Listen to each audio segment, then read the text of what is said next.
Alright, hello everyone, my name is Shep, welcome back to the Butcher Circus, and today I'm inviting you to join the 2024 Butcher Circus Summer Tournament. So it has been quite a few months since the very last tournament, we've been cooking, and now we're here with a deck system. So let's have a quick look at the tournament highlights, and then I'll show you where you can register and all that, and after that we'll have a more extensive look at all the rules and everything that you'll need to know.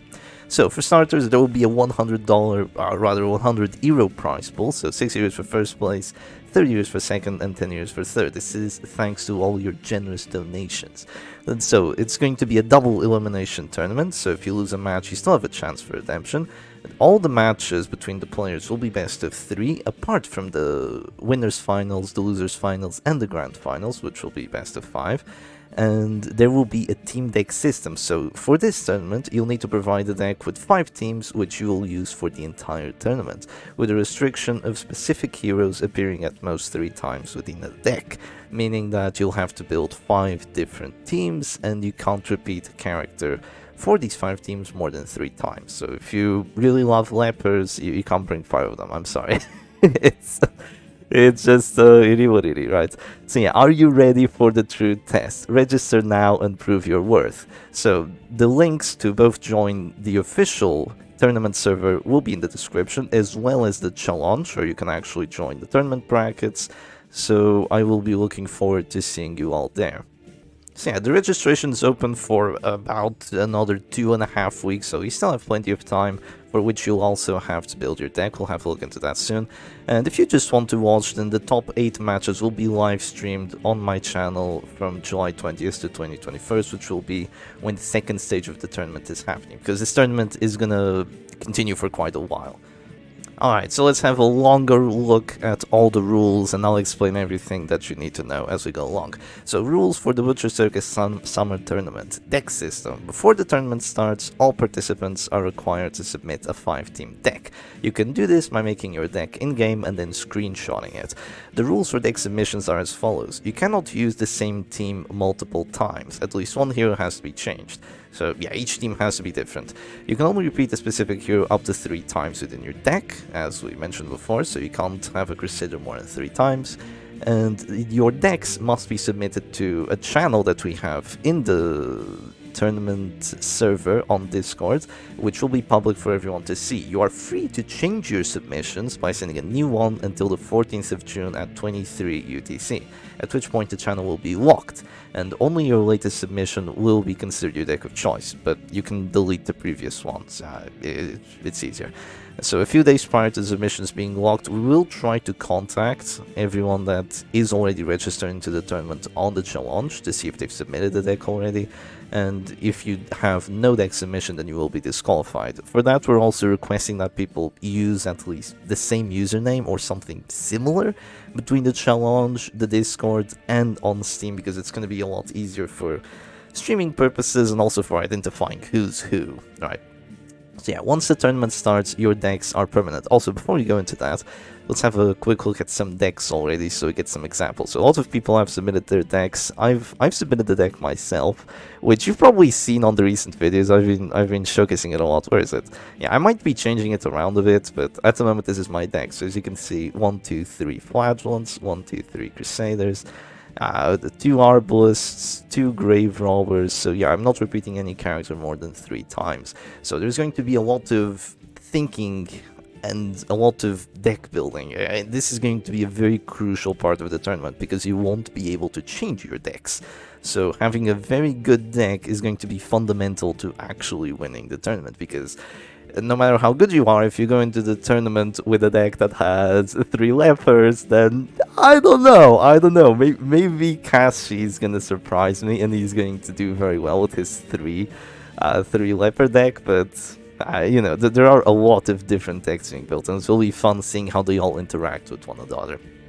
So yeah, let's keep looking at the rules from. So, matches between players in both brackets are best of 3. Winners finals and losers finals are best of 5, and the grand finals are 1 or 2 best of 5. Because if you go into the grand finals from the winners finals and you haven't lost yet, meaning that if you lose in the grand finals, then you have another shot against the other player. So the other player has to win 2 best of 5s against you.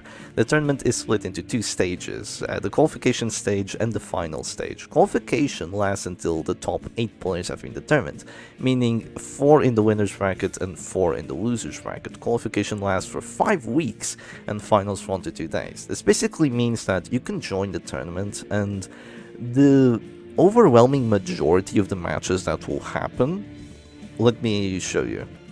Yeah, the overwhelming majority of the matches that will happen will be not on the actual tournament day, and the reason for this is mostly because of time zones. People are gonna have to wake up either too early or they're gonna have to stay up super late. So to make sure that everyone has the best experience possible, we're making it so we have a long qualification stage, and then we have a bit of a shorter final stage. So yeah, this isn't even all the people that have, I mean, this is all the people that have registered so far, but I imagine a few more people will register. So yeah, from the top 8, it's going to be these 4 and these 4, so it's, or rather, yes, these 4 and these 4, so it's going to be a long while before we actually get to the final stage, and you'll have time to play all your matches on the weekends, or whenever you best arrange with the person that you're going to be playing against. So, moving on, during the qualification phase, you must contact your opponent and agree on a time for your match. You are encouraged to share this schedule so that spectators can watch and admire your gameplay. We'll have a look into that soon. Ideally, you should play 2 or more matches per week and a minimum of 1 per week. When we say matches here, we're meaning best of 3s, not just an individual match of a best of 3. I mean, two best of 3s per week, ideally, and minimum of 1 per week, because even though we have 5 weeks, if we're playing just 1 best of 3 per week, we're going to be behind schedule. If a player is unable to play a match in a given week, they should contact an organizer to discuss the possibility of a postponement. If you win your match, you should report it in the results report, so we can have a look at what teams you're using and all that, so people don't have an unfair advantage over others because they haven't seen them play yet. So usernames must match or be easily recognizable as the same person across platforms, so as I said before, it's mandatory that at least one of the players streams the match on the official tournament Discord. You may choose to stream on other platforms too, but only as long as you don't receive assistance for your match on those platforms. So we're taking a bit of a stance here. We are not really allowing people to assist with each other during the match, so it's not a 2v1, it's a 1v1. You shouldn't be taking advice from others, you should just be playing your own match, focusing on your own game, and kind of just taking it from there.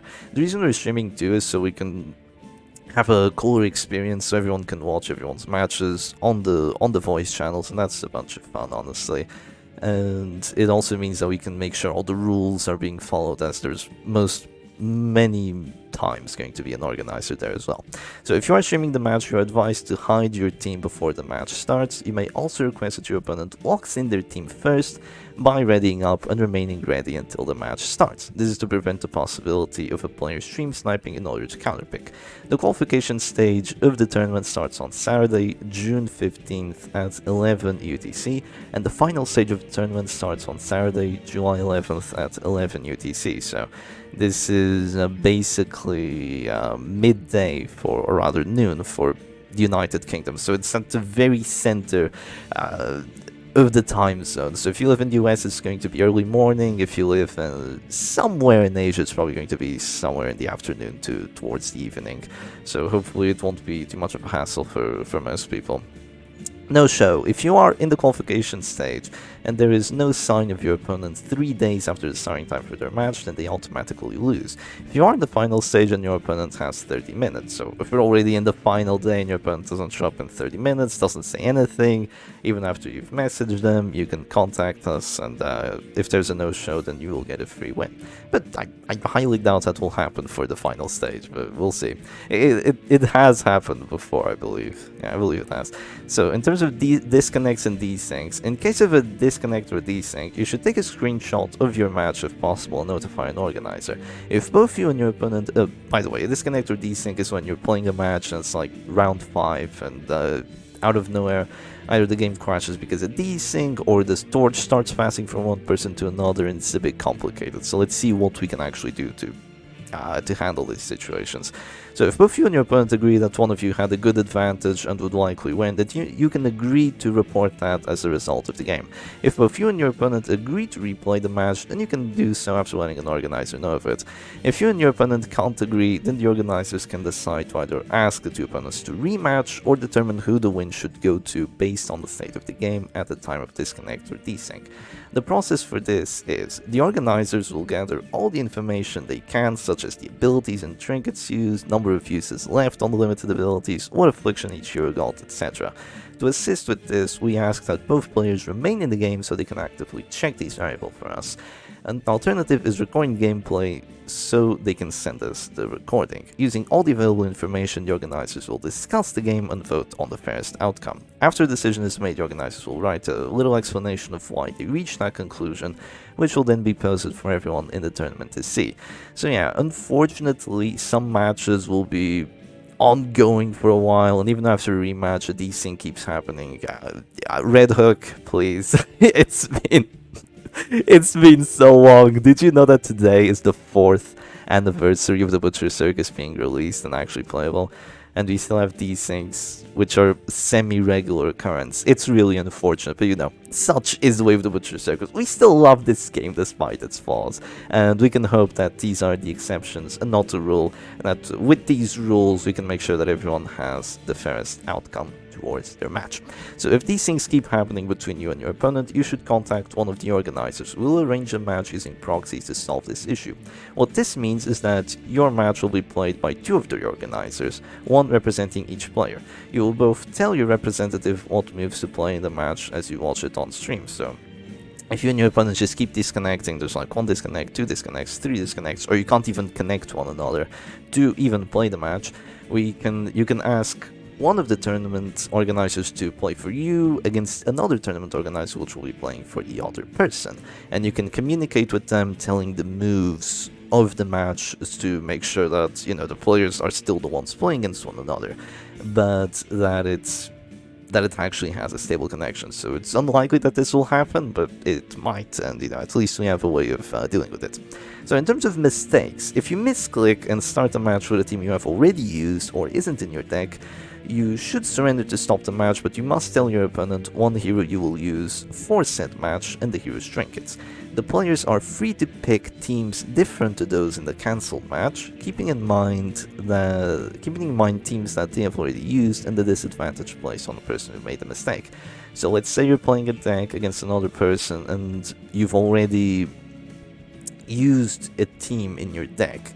Then if you pick it again on accident, you can surrender, and of course there will be a bit of a disadvantage placed on you, but try not to make such mistakes. If such a mistake happened during the final match of best of 5, then the player who made the mistake must reveal all trinkets of the team they will play, since the team that will be played is already known. So if it's the final match of best of 5, it's one team versus one team, and if you make a mistake somehow, then you get to see what strategy your opponent was going for, so you'll have to reveal basically everything about your team. If you start a match with a legal team, you cannot stop the match if you forgot a trinket or ability or made any mistake in picking your team. You must play with what you readied up with. Surrendering to change something will forfeit the match in this situation, so please make sure that all your trinkets and skills are correct before you hit ready. So, I mean, let's say you forgot to bring a finish on your bounty hunter or something of the likes, and you brought 2 nets. Or something like that. If you immediately surrender the match and are like, oh, let me change the trinkets, that's a loss. Yeah, unfortunately that's a loss. Perhaps your opponent is nice enough not to consider it a loss, but they have no obligation to. That surrendering is a loss. So, reporting of results. After the game, the winner should report winner on challenge, and the link is in the tournament tree. Report the team used by text or the screenshot in the results report channel. Also, I got sidetracked while I was looking at the decks earlier, so I basically only showed you the decks but didn't actually give you the rules for it. So your decks are permanent, you have to play those 5 teams for the rest of the tournament and aren't allowed to change any of the heroes. However, you can change skills, trinkets, and the positions of the heroes as you see fit. So even if you have a team with an Arbalest in position 3, you can change the Arbalest to position 4 as the match starts or something of the like. So it's only the 4 characters themselves that are locked in. You can change the trinkets, you can change the abilities, you can even change the positions. In a match, both you and your opponent pick a team out of your deck to use without letting your opponent know which one. And once a team has been used, it can't be used again for that best of 3 or best of 5, regardless of winning or losing. This means that in the best of 3, you'll possibly have to use 3 of your 5 teams, and for a best of 5, you'll possibly have to use the whole deck. So here's the important thing about this. If you have to use the whole deck, that means you can't just make 4 good teams that you're comfortable with and the team that you're uncomfortable with. Because if it gets to a best of 5 and if it goes 2-2, you're going to have to use that final team. And if you don't like it, if you've already used all the teams you're good at, then you know it's going to be a problem. And here's the thing, this is going to have a lot of skill into it, in my opinion, because not a lot of people know that many teams well enough to the point that they know all the matchups and all that, but let's not get too into it. But you're going to have to trust your deck, and your deck is going to have to trust your skills.